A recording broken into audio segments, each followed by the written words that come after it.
Hello, everybody. Welcome to Counselor's Couch 101. I am Jim Stump, and I thank you for your comments that you've been leaving below. And if you'd like to send an email, please send it to us at counselorscouch101 at mail.com. Mail.com. This post today has a lot of moving parts, so I hope you can hang with me and put them all together and see if we can make sense out of something at the end. About 5 days ago, I was talking with a gentleman. He was complaining about the bad things that were happening to him in his life, and kind of reminded me of a book I had read a long time ago. I think the title was something like "Why Do Bad Things Happen to Good People?" Something like that. It's on the shelf over there. I'm not promoting it at all, but it reminded me of that book as he was talking, and he also reminded me of the story of Job in the Bible. And this man, like I said, I mentioned that to him, that he sounded like Job in the Bible. He said, "I don't believe in religion. I don't believe in the Bible. I think ministers are just out to take your money, etc., etc., etc." And I said, "Well, that's fine. I don't have any problem with that. I'm not pushing religion. It's just that I thought that the Bible has lot of good stories from which we can take wisdom if we care to." And the whole idea in the story of Job was that Job's friends kept telling him he must have done something wrong to deserve all the punishment that God was giving him. And Job kept saying, "I haven't done anything wrong. I've been faithful to God. I love God my whole life." Um, and he simply would not accept the condemnation that he had been at fault. The upside of the story is that at the end, God finally says, man cannot know the way of God. We cannot see the perspective that God has, and why things happen and what the reason for it is, and et cetera, et cetera.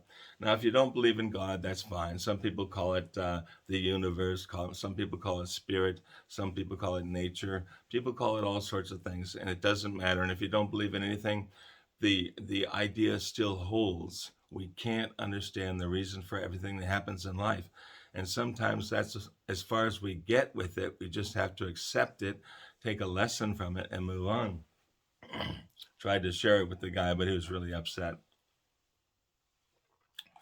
I don't blame him because life is hard. There are all sorts of challenges and bad things that happen to us.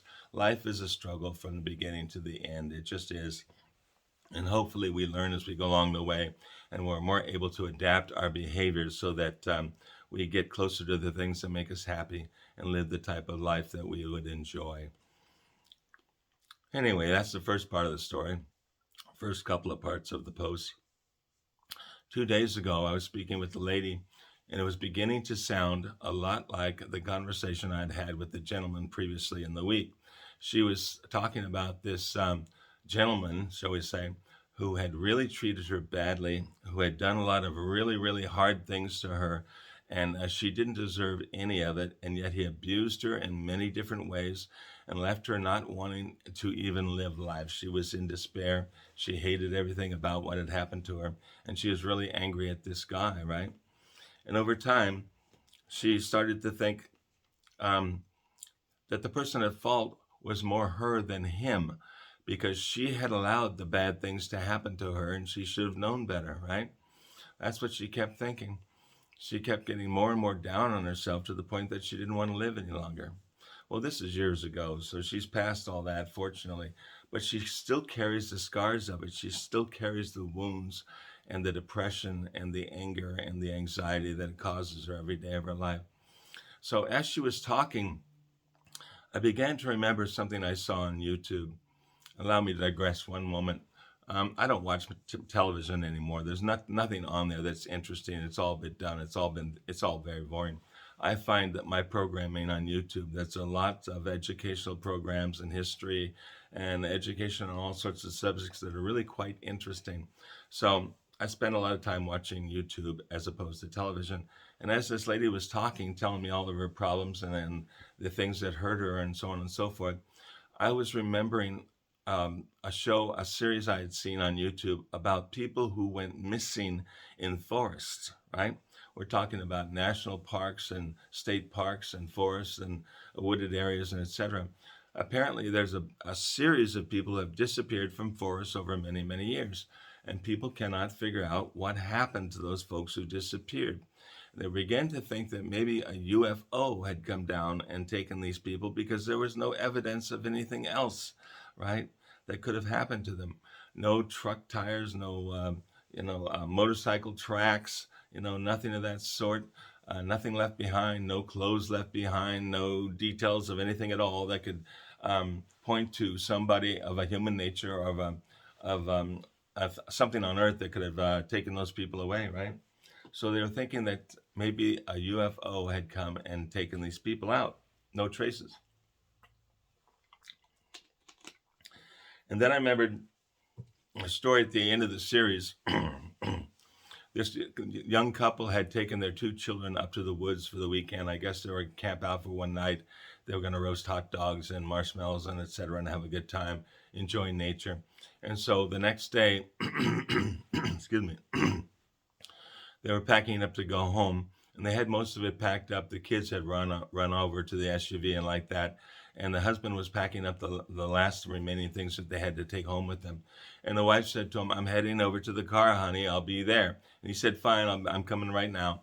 And so the lady went around a stand of trees out the pathway over to a parking area where she was going to pick up her children and put her things that she was carrying into the SUV, right? And the husband came along a short while later, and he turned the corner, and he looked around, and he saw his kids playing, but he didn't see his wife anywhere. And he asked the kids, "Had you seen Mom?" And they said, "No, she didn't come by."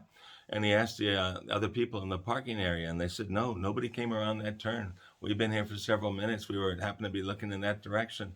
Nobody came that way." Husband began to get worried, and he went back down the path, and he started looking for his wife. He started looking through the trees, and pretty soon all the people from the parking area had come out to help him. They're all beating through the area, trying to find her, checking the paths, going this way and that, trying to find this lady. There was no trace of her whatsoever, right? And so eventually they called the local constabulary, and that constabulary called the forest people, and the forest people came out. Everybody was searching for this lady. They couldn't find her. Well, over the next many days, they started a manhunt. They had hundreds of people scouring through the woods, going through all the different areas, looking for any traces of this woman, but none could be found, right? And that's when people went again to their favorite theory. She must have been taken by a UFO because there were no traces of anything else that could have happened to her. UFO must have picked her up and took her up into the spacecraft and carried her off, right? And then after a few years, they did an interview with this older gentleman who was a kind of a nature guy. He spent all his life in the woods. He liked hunting and fishing and so forth and camping out. He was constantly living under the trees. And he said, "I have a different idea of what might have happened to that lady." And he said, "I've been in the woods my whole life, and I've seen big cats. They can jump out of a tree and snap a neck in a second." And he said it would have been no problem for a big cat to jump on that woman, snap her neck, and drag her off into the underbrush, into a cave somewhere. And there no one would ever have found her or her remains or any reason or any evidence that she had ever been there. He said, "I think that's what happened to her." And that might have been what happened to the other people who had gone lost in various forest areas. Maybe something of that sort rather than something from outer space, right? So as this lady was talking to me, going back to the conversation from a couple of days ago, I was remembering that story about the mountain lion that came out and attacked this woman, if indeed that's what happened to her. And I said, it's not a good thing that the woman died and that she lost her life. It's not a good thing that the man lost his husband, or that the children lost their mother, or that the family members lost a family member that they all love. That's not a good thing at all. But the mountain cat, the mountain lion, was just being what he was.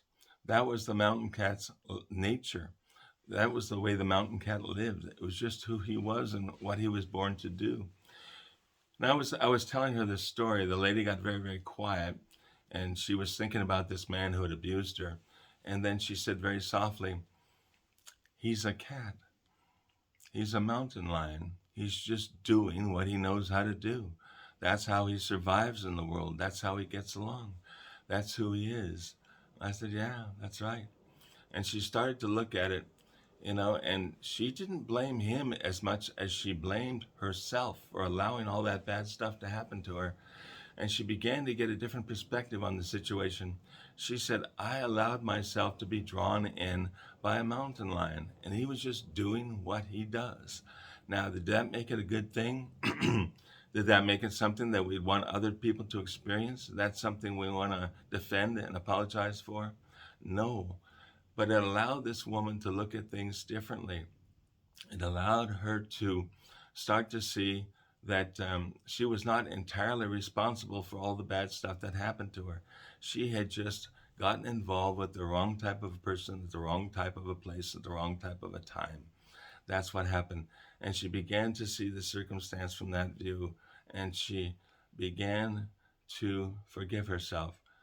And the benefit of that entire conversation was the fact that she could see a new way through her history, and she was able to start to let go of some of it, to understand more about it from a different perspective, from a perspective she hadn't seen before, and to release some of the horror of it. And like I say, she was beginning to forgive herself for allowing those things to happen, because she couldn't have known that person's nature when she met him, right? But she learned it as she went along. And at that point, she started to get quieter, and she started to get more relaxed, I want to say. And I could tell that she was feeling better. And I know over time, as she looks at these things, she's going to be able to release the self blame that she's been carrying for all this time. If she stays with it long enough and realizes that the things happened over which she had no control, and she just needs to let go of the horror of it, of the negativity of it, of the trauma of it, and move on with life. Because things do happen. Life is hard, right? And we can't be prepared for everything that comes along. We have to learn from experience. And that's how we get better at things. A new perspective. She was able to begin to forgive herself, and that was the beginning of healing for her. Um, just a thought, folks, and a kernel of an idea that maybe a lot of us can take some wisdom from and benefit from. Just a thought. Let me know what you think. And thanks for stopping by. I look forward to talking with you next time.